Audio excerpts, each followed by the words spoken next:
Kevin Miller in the morning, KIDO Talk Radio. Our great friend Dave Petzo joining us, the Petzo Center, Petzo Financial.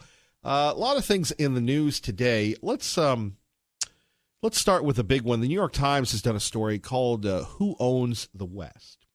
And you and I have talked about this quite some time. You have a lot of these billionaire landowners, most notably in this piece, Dave Petzo, the Wilks brothers. Now, it's funny, the Wilks brothers, they financially back Prager University. They financially back the Daily Signal. And, I was joking once. I go, well, they could snap this company up in a minute. And then one of my liberal colleagues here, which is just about everybody in the building but myself, said, well, that'd be good if the Wilks brothers bought KIDO Talk Radio because you'd be the only safe one. And for once, that would be great. However, and these guys are self-made. Both of them didn't graduate high school. They lived or were born in a goat shed, not making this up. And they're billionaires because of fracking. And they, along with a lot of other people, are buying a ton of land across the West. Apparently now, according to this article, they own 700 acres across several states, particularly in Idaho. You've got the issue involving property rights. Now, you like to get out and do that outdoor things, right? You hike, I do. You do all the, Did this weekend. You're an action-adventure Dave Petzo kind of guy. Yeah, in disguise, yes. Exactly. Well, no, I think you would be our version of the modern-day G.I. Joe here on the Kevin Miller Show, okay? Okay, all right. Certainly more than your humble, rotund host over here. So you've got these people coming into Idaho, buying land. You've got 20,000 people from California, even more from the state of Washington coming in. Mm-hmm. What does that mean, considering the federal government owns 37% of our land? Yep. Then you have big money coming and buying the land. You're a capitalist. Can you make sense of this puzzle that seems to be appearing before us? It's not just the terrible conservatives that are buying up land. Ted Turner owns half of Montana or something like that. There's a lot of land barons out west because land is cheap if you get out away from the cities, and it is cheap, and they can buy a lot of it. I think it's great that we have a mix of public and private land. All public land means no access, depending on the political party, to get resources, to have access to the wilderness.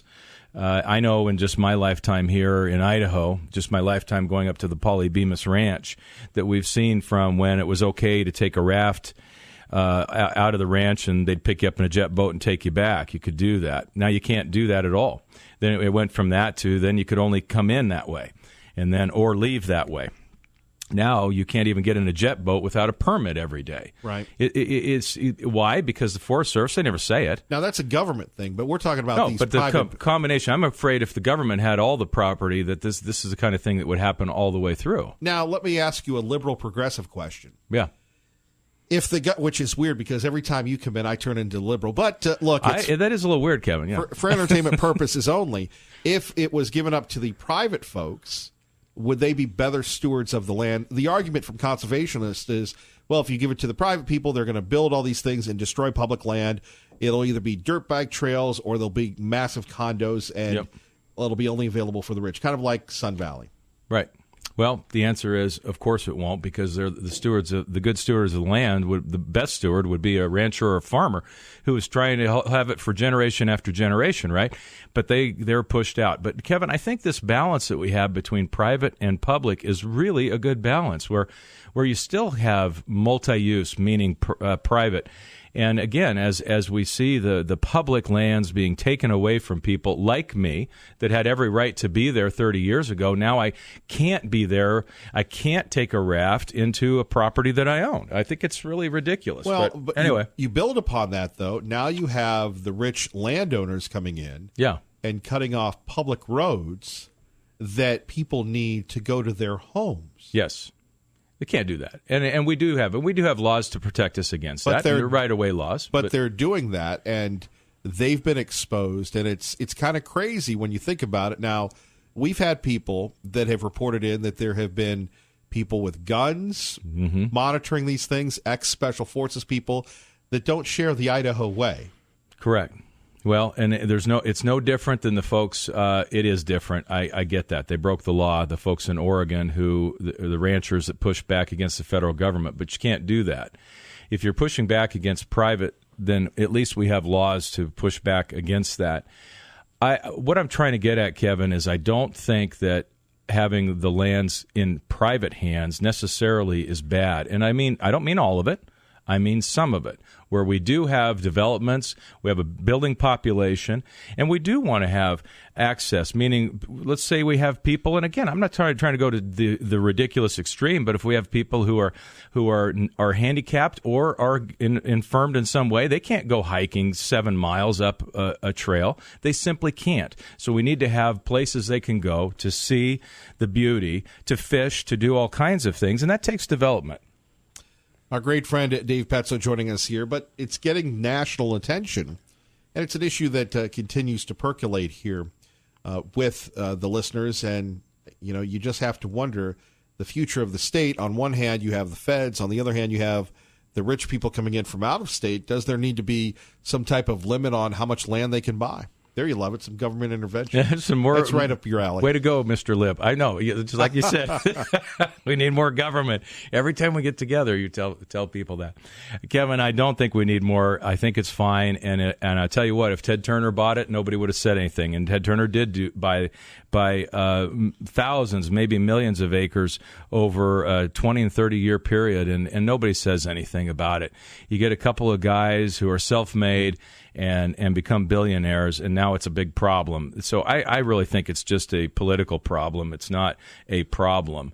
And we will, because people are people, have problems with people shutting down a road that they shouldn't shut down. We're going to have litigation. We have litigation nonstop against the government, nonstop. The government sued us so many times up there at the Polybemis because they want a resort tax, even though it's not a resort. That's different, though, from the private people coming in. It's not different. It's still dealing with people who are a bunch of boneheads and doing the wrong thing. And sometimes you have to push back, and that's why we have laws. If all of a sudden you can't get into your home and it's going to take 3 years to litigate, there's a high level of frustration. That is a very high level of frustration. I would agree with that, Kevin. Between you and the Wilkes brothers, but I digress. And when the government shuts a road and you don't have access, it's not 3 years, it's going to be 30 years. Right, but again, that's been going on for quite some time. The Wilkes brothers, I just think we're going to agree to disagree. Let's move on here. All right. We're sounding like the two guys on the Muppet stage there, the guys in the balcony. Dave Pezzo joining us, Kevin Miller in the morning here, 580-5436, 580-KIDO. Another big move here, and we talked a little bit about this last week, and it seems that we're the only ones talking about it. This issue with Micron, the future of Micron. Mm-hmm. You've got the lawsuit now where people are saying they're not getting their raises. You have people leaking to me, hey, my relatives have worked there for years. They've never seen anything like this. You've got people coming in that are friends of people. You've got foreign workers coming in, replacing Americans. Now, you say there'll always be like a Micron shell here. I don't say that. I am hopeful that that's always true because it's very expensive to build, very difficult to find a place to build where you have backup energy, you have backup water. It needs to have redundancy systems, and this is where a big part of their R&D is done. So I don't think they're going to be leaving anytime soon. I would be surprised if the administration stays here at all. I don't really think it is. I think we primarily are now in Silicon Valley. They have a big facility down there now that they bought, and Sanjay I'm told, doesn't even come here much at all. So they've moved their headquarters down there, and that's what their intention is at the highest level, I think. And yes, they have cut a lot of jobs, and it's changed. It's changed. New administration. But on the other hand, you take a look at Micron. There are recent purchases. The state of Virginia gets the brand new facility. The company or the country of Taiwan or Hong Kong, one of them, they get the brand new research facility. And in Idaho that launched this company. Yep. That so many people worked there, that didn't work there, that are coming back. What does Idaho really get? And, the workers inside of there, highly paid, doing well, but you have to wonder their influence and whether or not it's waning. Yeah. Well, the influence is waning. There's no question about it. With the new administration they're literally, I don't believe there's anybody in the upper administration, upper ranks at all that was there before. So it's been a complete changeover, very intentional to sweep everybody out and move on. I don't know where Micron goes from here because it's hard to gauge its past history to its current, as far as a stock, as far as profits and things like that, because we don't have the same people. We don't have the same drivers there at all. So it is a very different ball game, and I think we're going to have to wait and see over the next couple of years what happens with Micron. But they're clearly shrinking their presence here, Kevin. It's not good news. How different was the Treasure Valley, let's say, when you first got here, or maybe even before, when you had a thriving HP, yeah, and then a thriving Micron, well before Silicon Valley was as big as it is today. But I mean, here you had the HP deciding we're going to move to Idaho, we're going to have this great facility. People are so proud of that, and working for HP and its remarkable history. Yep. And here you have Idaho homegrown Micron. Well before many of the people that, like myself, that have come here recently. Yeah. What type of world was it then as compared to now? Well, I don't think when I moved here we were 100,000 people. We weren't. I think it was about 80. But you had these big conglomerates. We did. No, but more than that, Kevin, there's some other companies that you're missing that really were the foundation of this. We had MK. Morrison Knudsen Company that made the Hoover Dam and many other unbelievable projects right here. And we watched them get disintegrated by a CEO. With Boise Cascade, although Boise Cascade was a poorly run company, there's no question about it. The stock never went anywhere, but it was a huge presence in this area. So we had Fortune 500 companies that were located here in Boise that were huge drivers of industry. And then, as you point out, HP had 5,000 people they came here initially with. That's a lot. And they spun off so many little businesses, including Micron. The founders came from HP roots and many, many other little ones. I'm sorry, my brain is apparently not working as well as it used to, but there was several I could name that became public companies that from their roots at Hewlett-Packard. It was a huge thing. So your point is very valid. Technology was big in this area, but we also had basic industry that was very big, and world headquarters were right here in Boise. Right. It was a big deal, and it really helped our community. You think, and now, of course, Albertsons. I mean, how can we even forget about that? Well, again, and of course, we still have the history of Velma Morrison right here in our building. Yes, that's right. That's right. More coming up next with Dave Petzo, Kevin Miller, KIDO Talk Radio. Welcome back to KIDO Talk Radio, 107.5 FM, 580 AM. Dave Petzo, Kevin Miller. So, big news out of Vegas. Eldorado Resorts will buy Caesars in a deal valued more than $17 billion, creating one of the biggest entertainment casino giants. Your thoughts? Unbelievable. I believe Eldorado is the Eldorado out of Reno. So that's quite an interesting takeover, if you will.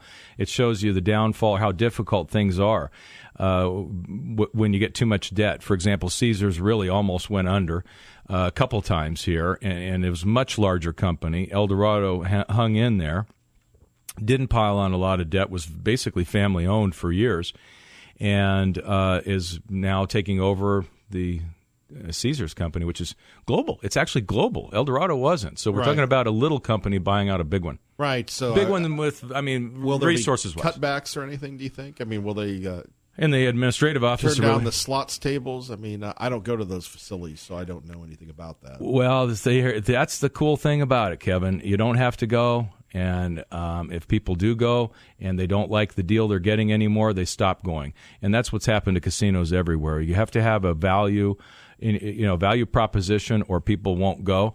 And so it keeps the casinos very competitive. Whether you lose, how much you lose is up to you. But at the same time, they are reasonably competitive. I doubt they're going to go in and make the slot machines pay less, because people will just magically not show up anymore. Now, what do you make of the gambling industry? We have Nevada, we've got Reno, we've got Las Vegas. Now, you're a Reno guy, though. Are you a Vegas guy as well? Or? No, Kevin. In the years past, everybody's gone to Vegas a number of times. You go on the Strip, and I enjoyed it. Particularly in the morning, I love to get up early. Not early, but it's not like I went to bed super early. But you go and run the Strip where there's no people. You just see everything, and it's really kind of a fun thing. But it wore me out. It wears you out. I mean, it's such a dive into the sewer, if you will. And I don't, for those that love Vegas, I'm sorry, I don't mean to be insulting, but it just doesn't. I don't like the idea of people reaching across children and handing them, pictures of scantily clad women to go seek prostitution. Excuse me, they weren't really escorts. Sorry, not really doing that. It was for escorts. Boy, this is a lot of information. Maybe we should move on from this one. Well, what do you make of when you take a look at these gambling things, though? Because it's a part of it. You have the Coeur d'Alene tribe. We have people trying to legalize gambling here in this state. You have Jackpot, which I haven't been to. There are a lot of bus trips here. People seem to like the quaintness of Jackpot. They seem to do a good job. They bring in the shows, but the gambling industry in general. But how does a place, let's say, like a Jackpot, compete with the others? Is it? Honestly, I don't know, and I don't think they do very well. I honestly don't. It's something in years past I'd gone down to Jackpot back in the day. I can't think of his name. The guy that started Cactus Pete's. Pete? Was it Pete? He got in an auto accident, but he lived for years and ran that company and tried to expand a little bit. But it's very difficult, I think, in a little place like that to compete, to keep up the properties the way you want to. So I haven't been there in a long, long time either, Kevin, but I've watched the gambling industry as an investment. And it has been a terrible investment. And it's Why do you make that? What do you make of that, considering all the money that goes into gambling? Absolutely. Certainly they spend a lot of money on advertising, on entertainment. They do. It's an incredibly expensive thing to run, and if you do anything wrong, meaning if you have too much debt at the wrong time, we have a recession and people don't come as much, won't pay as much for a room, you can turn a successful operation upside down. I saw it with the Esquaguas Nugget, where it's a family-owned operation for years. They got too much debt. It crumbled them. Debt is the thing that takes these under. Caesars did the same thing. MGM was great in its day and had to kind of shrink back up. We see companies that overexpand, but the reason why it really got tough is because you can have Indian casinos everywhere, and so people just can basically drive down the street. They put up these little boxes, right, with slot machines, and they're real cheap to run if you have these automated slot machines, and they're very inexpensive to run. And then all you have to do is have a little entertainment to draw people in. The casino industries draw so much entertainment, but it's so very expensive to have those huge facilities that every little thing that can go wrong does at some point, and they don't necessarily have the reserves to hold it up. More coming up with Dave Petzo next. Traffic and weather together. KIDO Talk Radio, 107.5 FM, 580 AM with Kevin Miller in the morning. Good morning, Dave. While the people are leaving. So, Dave Petzo, let's take a look at a couple other big stories here. Your Bitcoin now is back above 11 grand. The bubble seems to be reinflating. Of course, I think it got down to almost $4,000 per Bitcoin. Now it's back up to 11. Bitcoin refuses to go away, and then you have the announcement last week that Facebook is coming out with its own cyber currency.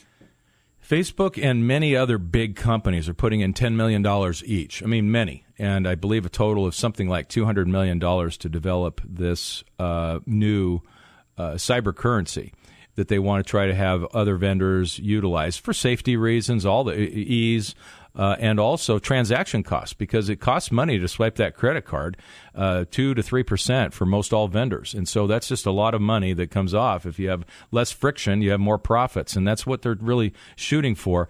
I'm a believer in the technology of the digital currency. I'm just not a believer in Petcoin, if you will. Right. But again, you have to wonder if all of a sudden it would just go away with the stroke of a keyboard. Yeah, I think that's a fair question, Kevin. I mean, everybody says, no, you can't hack into it, and that's the whole point. We're very diligent with cybersecurity because we have to be. It's a frightening thing, and we do everything we can. We hope that, knock on wood, we don't have a breach. But it is one of those things where you are so keyed onto it. Anything that promises better security is something we all pay attention to. Yeah, and I think that this, the digitalization of this, what blockchain is what it's called, is a phenomenal thing. Speaking of phenomenal, finally, Bernie Sanders will unveil a plan to cancel $1.6 trillion of student loan debt. Wow. What a guy. I mean, you just take a pen and you just make it all go away. Wonderful. I heard that he was going to do it all with just taxing a little bit on stocks and bonds trading. That's like $7 trillion, apparently, of swiping the pen and just taxing a little bit on stocks and bonds. It's a very important lubricant to our capitalist system is stock and bond trading. And you start throwing a little bit more dust in the engine, it's not going to run as well. And I really am concerned about that. I'm also concerned from the standpoint of what about those people that are stupid enough to save money and pay for it themselves? I mean, it seems a little bit odd to me that, are they going to mail a check to those folks, perhaps? I doubt it. And what do we do if everything's free? Do people plan? People don't sit around and say, I don't want my kids to go to college. They do. But if they don't do anything about it, it's nothing more than wishing a magic fairy dust would come by and make that happen. People that plan should be rewarded for planning. And I just don't understand, not penalized for it by sitting around having to pay ridiculous high taxes because they made plans to take care of things in their life. But this $7 trillion idea is absurd. So I'm hopefully continues to run on that platform. Dave Pezzo, catch him Saturdays 8 to 10. Dave, thank you. Thank you, Kevin. Have a great day. You're listening to Kevin Miller, KIDO Talk Radio. Good morning, Maggie. Blessed to be with you, Kevin Miller in the morning, KIDO Talk Radio. Phone numbers 580-5436, 580-KIDO. Do want to remind you, coming up, we're very excited about this, coming up on Wednesday, it will be the 53rd annual Treasure Valley God and Country Show. We hope to see you at the Ford, Idaho Theater, the amphitheater. It's going to be a great time. Fireworks provided right here. Well, the music for the fireworks will be provided right here, but the fireworks will be provided by our friends with the Treasure Valley God and Country Festival. We go to Simon Owen, who joins us now on KIDO Talk Radio. Simon, good morning. Morning, Kevin. Well, another day to contemplate the future between Iran and the United States of America. Yes, and the future of world peace, not to sound too glib about it, but Mike Pompeo, the Secretary of State, is in Saudi Arabia today. He's just met with the Saudi king to discuss these heightened tensions. I think he's also going to go to the United Arab Emirates. These are two key American allies in that region, both of whom favor a fairly hardline approach towards the Iranian regime. But yes, a lot of developments in recent days. Iran shot down an American surveillance drone on Thursday, an unmanned drone. President Trump then ordered retaliatory strikes, but aborted them afterwards.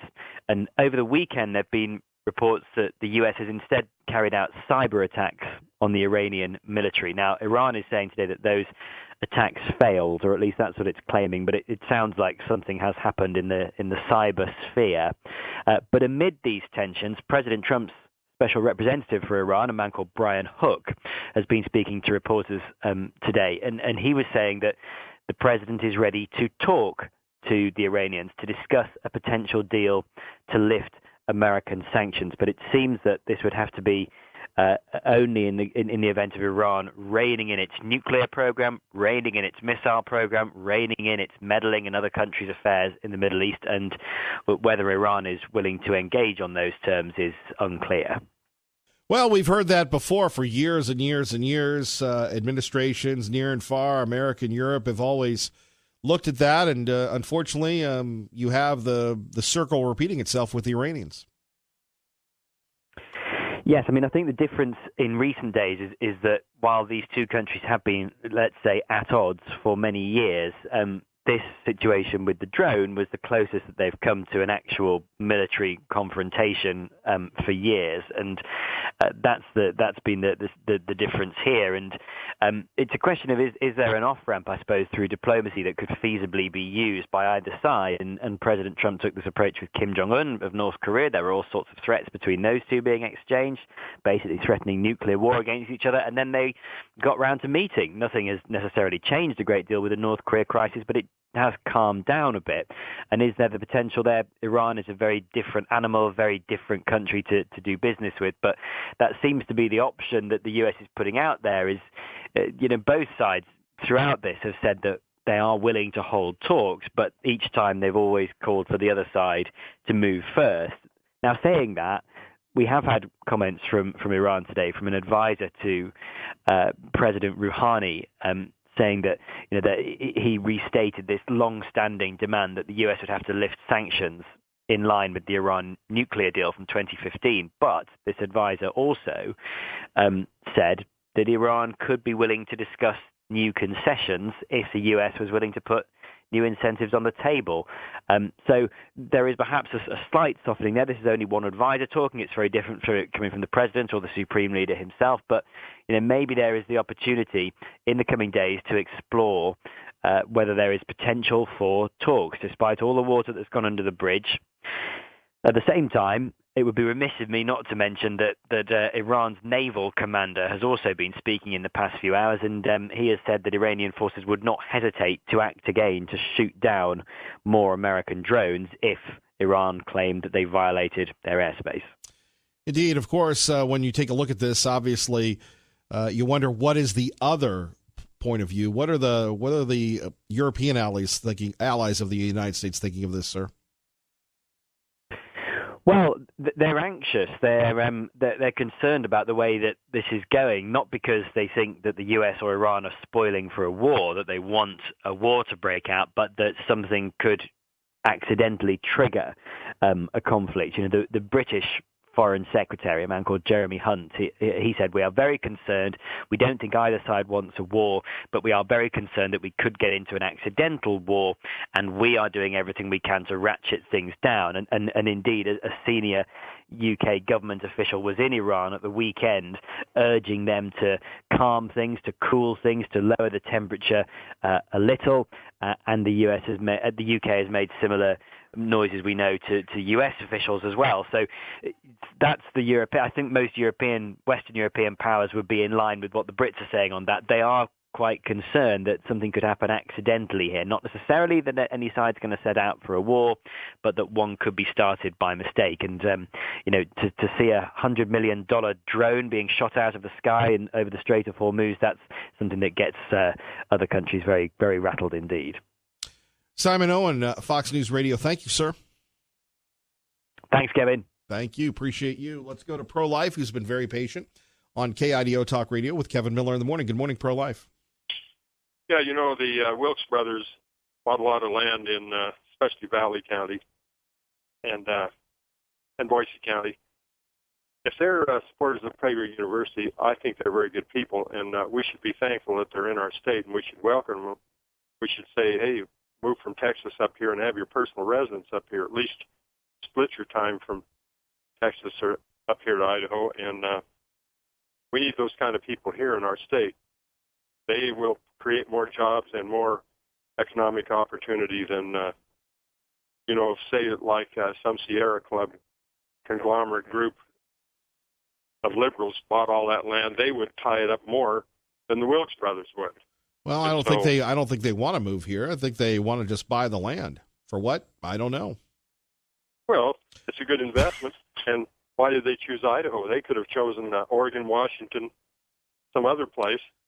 I think they like the culture of Idaho. So, hey, we should welcome them. Well, what do you make of the cutting off the roads?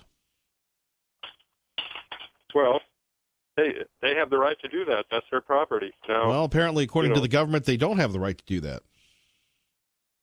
No, I don't think there's been cases yet in court that's determined that. I don't think that's been determined.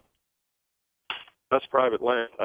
Now, there were people that would cross that from, let's see, what was the name?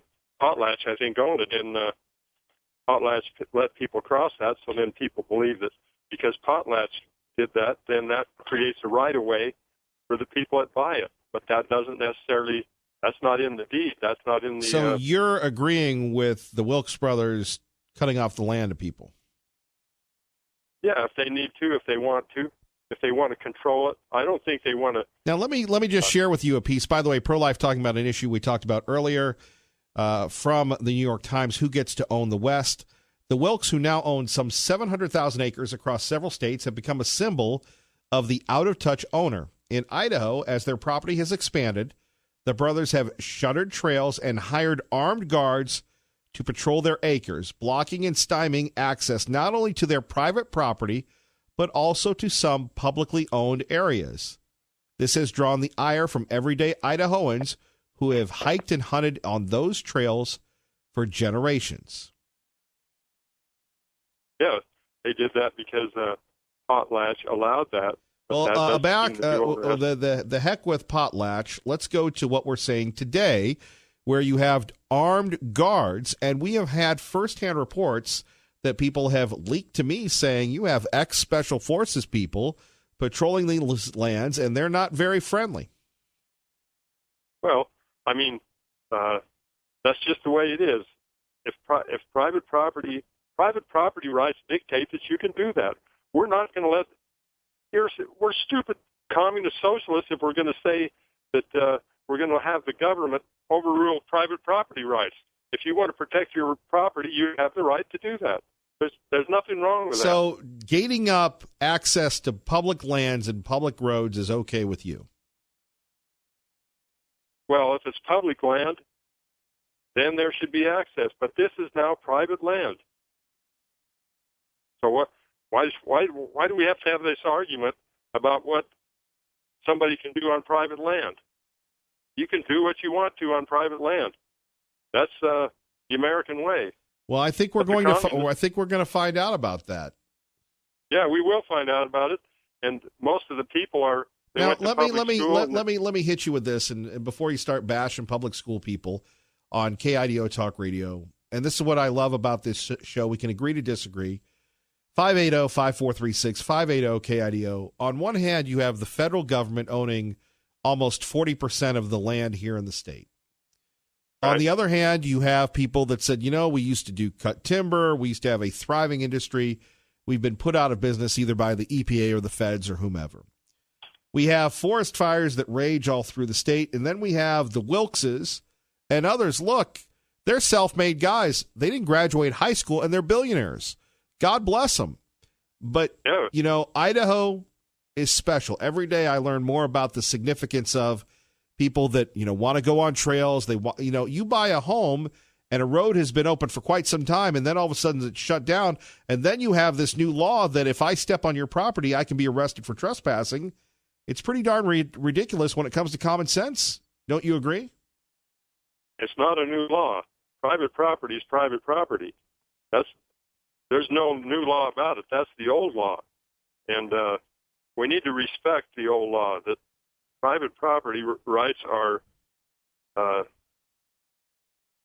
happiness part of you know the what Declaration. We're going to do, and let me announce this because hopefully everybody else in the Treasure Valley, as they do because of people like you, will follow our lead. We're going to talk to the people that are impacted by this. Heck, we might even go to their lands and do a show from there and get their side of the story.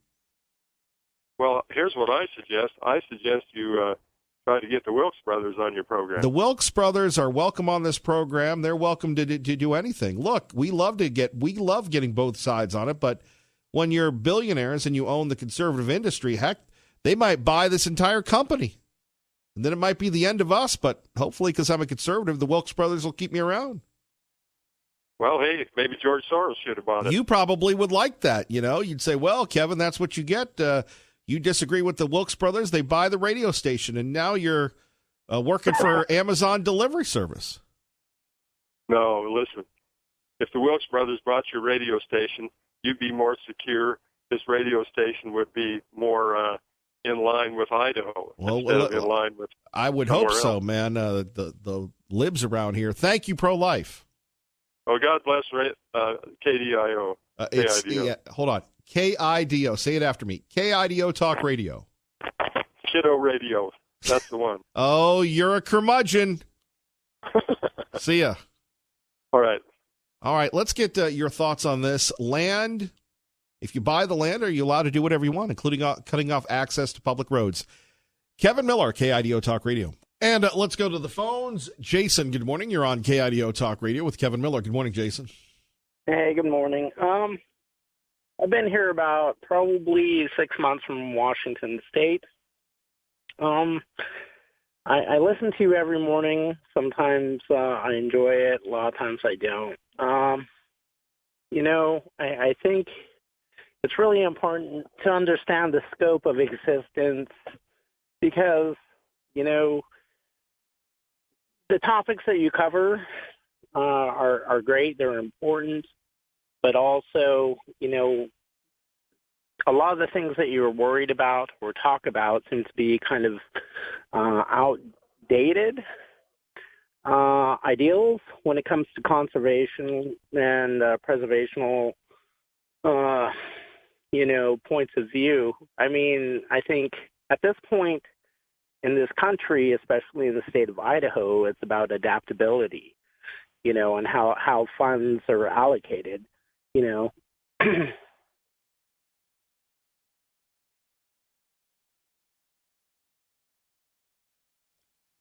Okay. Yeah. So, I mean, I don't know. I don't really understand your statements, but please continue. No, I'm sure a lot of people out there do. I mean, a lot of these topics, about people coming in from the West Coast. Well, are you a liberal? I'm apolitical. I do not hold any ties. I'm purely individualistic when it comes to... Well, give me an example of something that's out of touch or outdated. Well, this, we'll say, people investing in the state. Everything that's being built here it's not really for the native Idahoans. It's kind of, unless they're rich and retiring. But, I mean, regardless, there is growth, and it's just, topics like cannabis, Sure. It's kind of, it's kind of an outdated notion to bash on it. So you would like the legalization of the weed? Yeah, absolutely.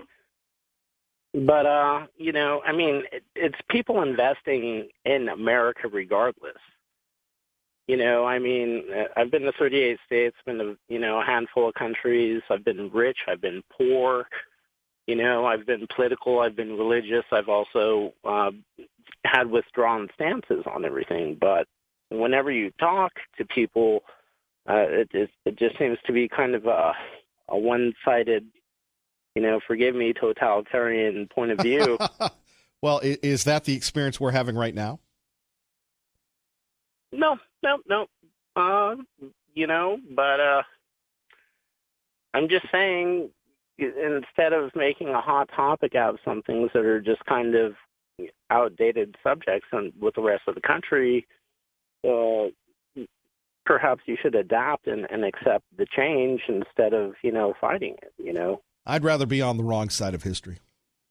Well, that's fine. I mean, you say people coming in from the West Coast, I mean, trying to influence this conservative state and all that type of thing, it's really got nothing to do with that. I mean, the whole nation is progressing. Well, the whole nation isn't progressing. I mean, you take a look at our president. He saved America. Well, that's fine. Well, no, I mean, that's the truth, Jason. He saved America, and you have people that elected him and that believe in traditional American values. You may say they're antiquated. I don't. And we'll find out in 2020. That's cool. So anyway, last time I was talking with you, you were kind of very openly bashing everyone that's been coming in. Right, it's getting redundant. Thank you for the call. Traffic and weather together. Let's get you to work safely and on time. KIDO Talk Radio. Good morning, Dave. People don't understand is that think of it as when you look at a parcel of property like BLM did a long time ago, what happened is that you take it and you cut big properties into a grid. And those are in sections, those are in townships. And when you consider this, what the government did is that certain areas were dedicated to schools or federal property. So when you get people who buy land, they buy property that most likely is going to be surrounded by BLM or Forest Service.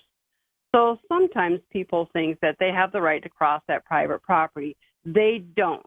They can go around, but a lot of times property owners will go ahead and give them easements just as kind of a rite of passage because a lot of these deeds are very, very old, 100, 150 years old. A lot of them before BLM or Forest Service even existed. And so that's a lot of times what you're dealing with. Thanks, Tess. Good morning.